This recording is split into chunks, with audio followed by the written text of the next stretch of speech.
For example customer first year చనిపోయాడు అనుకోండి, అప్పుడు పరిస్థితి డెత్ అంటే పాలసీ తీసుకున్నాడు ఈ మంత్, నెక్స్ట్ మంత్ చనిపోయాడు, పరిస్థితి ఏంటి? క్లెయిమ్ ఇప్పుడు ఇస్తున్నాయి కదా కంపెనీ. ట్రై చేయండి సార్, ప్రాబ్లం లేదు. పైన చెప్పడానికి కదా సార్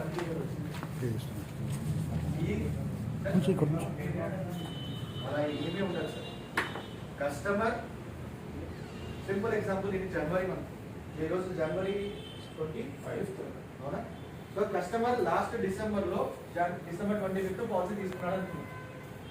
పాలసీ తీసుకున్నాడు, కస్టమర్కి పాలసీ ఇష్యూరెన్స్ అయిపోయింది, పాలసీ డాక్యుమెంట్ ఇంటికి వచ్చేసింది, పాలసీ రన్ అవుతుంది, పాలసీ అంతా ఇష్యూ అయిపోయింది, రెడీ అయిపోయింది పాలసీ. కస్టమర్ ఈ మంత్ ఈరోజు చనిపోయాడు అనుకోండి, మనం ఏదైతే క్లెయిమ్ చెప్పామో అది ఖచ్చితంగా కంపెనీ ఇస్తుంది. నెక్స్ట్ 15 సంవత్సరాలకు ఒకవేళ కస్టమర్ 15 సంవత్సరాలు పాలసీ తీసుకుంటే ఏదైతే బెనిఫిట్ ఇస్తున్నామో ఆ బెనిఫిట్ కూడా నామినీకి ఇవ్వడం జరుగుతుంది. బట్ ఇక్కడ కస్టమర్ ఫస్ట్ ఇయర్లో సూసైడ్ కనుక చేసుకుంటే ఎలాంటి క్లెయిమ్ ఇవ్వదు. సూసైడ్ చేసుకుంటే ఫస్ట్ ఇయర్లో ఎలాంటి క్లెయిమ్ అనేది ఇవ్వదు.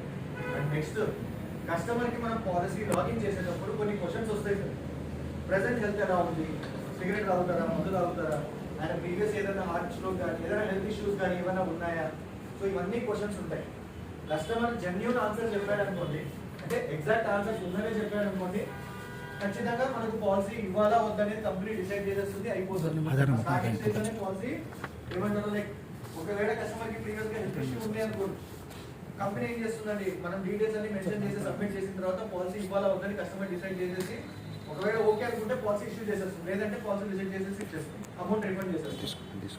కానీ మనకి పాలసీ కస్టమర్ హెల్త్ ఇష్యూస్ ఉన్నాయి కానీ ఏమీ చెప్పలేదు, మనకి ఎలాంటి ఆన్సర్ చెప్పలేదు. లైఫ్ ఇన్సూరెన్స్ కావాలి అని చెప్పేసి తీసేసుకున్నాడు, ప్రీవియస్ గా కస్టమర్కి ఏదో హెల్త్ ఇష్యూ ఉంది మనకు చెప్పలేదు, పాలసీ తీసుకున్న